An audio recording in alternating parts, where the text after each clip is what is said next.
ကျွန်တော်တို့ဘဝမှာလိုချင်တာနဲ့လိုအပ်တာနဲ့ကွဲပြားသိဖို့တော့လိုတယ်ပေါ့နော်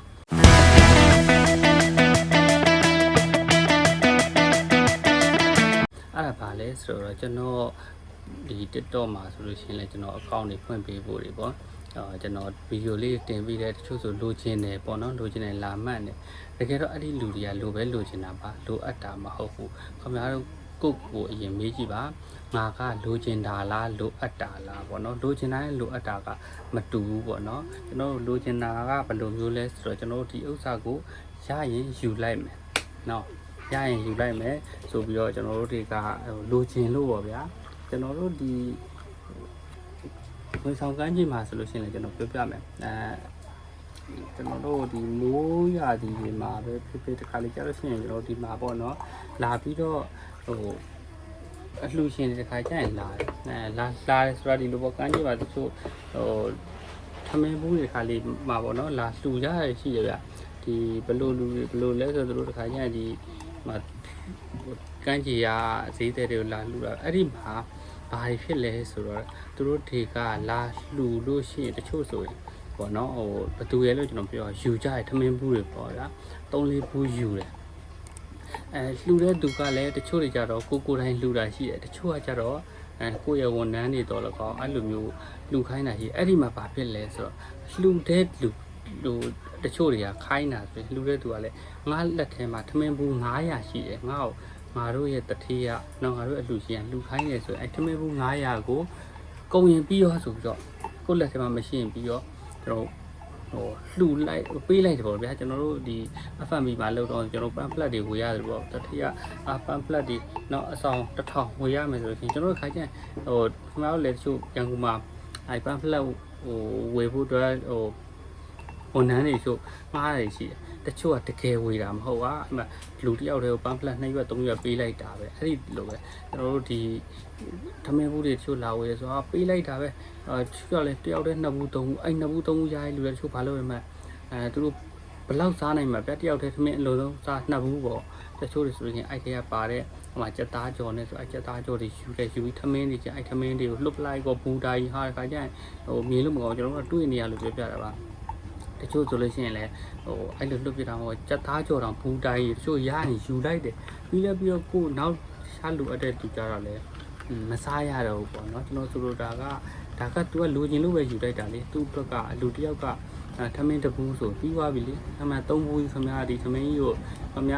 လိုပါတယ်ဆိုတော့ခမရမှာရေခဲတက်တာတင်ထားမှလည်းမဟုတ်အဲ့တော့ကျွန်တော်လိုချင်တာနဲ့လိုအပ်တာဆိုကွယ်ပြတီးဖို့လိုတယ်ကျွန်တော်တို့လိုအပ်တဲ့လူတွေကခမရတကယ်ကြိုးကြိုးစားစားတကယ်လိုအပ်ရင်လုပ်တာเนาะဥပမာခမရကကျွန်တော်ဆိုလို့ရှိရင်လည်းထားတော့ကျွန်တော်လိုချင်တဲ့လောက်ပဲကျွန်တော်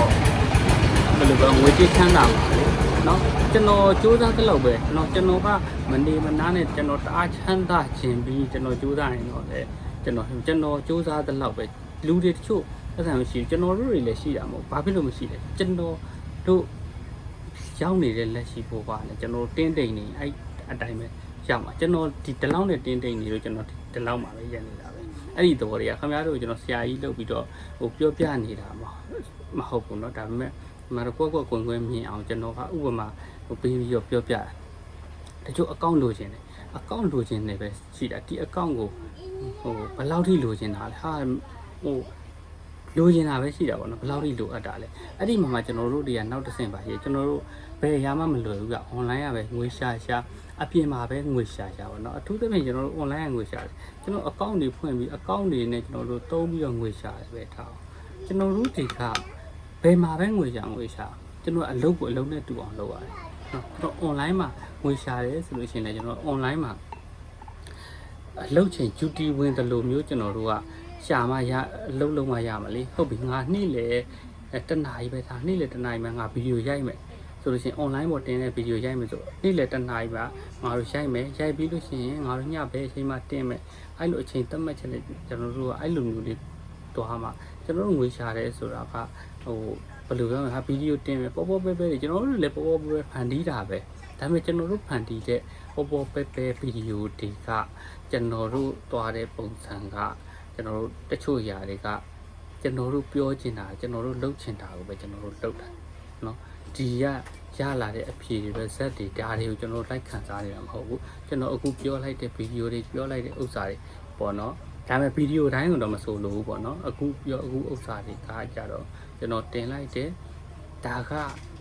ကျွန်တော်လည်းဒီလိုရိုက်ပြီးတင်တယ်ကျွန်တော်မှဒီတေချာဘာမှမပြင်ဆင်ထားဘူးအဲ့အတွက်ကျွန်တော်ဘာမှလည်းမမျှော်လင့်ဘူးကျွန်တော်ရိုက်ပြီးတင်မယ်ကျွန်တော်ပြောချင်တာကိုကျွန်တော်ရင်းနှီးမှကျွန်တော်အကောင့်တွေဟာဖွင့်ပေးပါမဖွင့်သေးဘူးဖွင့်ခိုင်းမဖွင့်ပေးသေးဘူးအဲ့လိုလူတွေကျွန်တော်ပြောချင်တာကိုပဲကျွန်တော်ပြောလိုက်တာပဲเนาะဒီဗီဒီယိုနဲ့ပတ်သက်လို့လူကြည့်တာတွေမကြည့်တာတွေကျွန်တော်စိတ်ဝင်စားဘူးเนาะဒီဗီဒီယိုကလူကြည့်အများကြီးဗီဒီယိုရငွေရတွေပါစိတ်ဝင်စားအဲ့တော့ခင်ဗျားတို့ကိုကျွန်တော်ကပြောချင်တာကကျွန်တော်ပုံဝင်လင်းတမပုံဝင်လင်းပြောတတ်တော့ကျွန်တော်တို့အကောင့်တွေဆိုလို့ရှိရင်လိုချင်တာလားလိုအပ်တာလားပေါ့เนาะခင်ဗျားတို့ကလိုချင်တာဖြစ်နေတယ်တချို့ကကြတော့เนาะလိုအပ်တာမဟုတ်เนาะအဲ့ဒါလေးကွဲပြားသိပြီဆိုလို့ရှိရင်တော့ခင်ဗျားတို့ဒီ TikTok နဲ့ငွေရှာတဲ့အစီအစဉ်ခင်ဗျားတို့အောင်မြင်လာလိမ့်မယ်เนาะအားလေးပြောချင်လို့ပါเนาะ coffee လေးတောက်လိုက်အောင်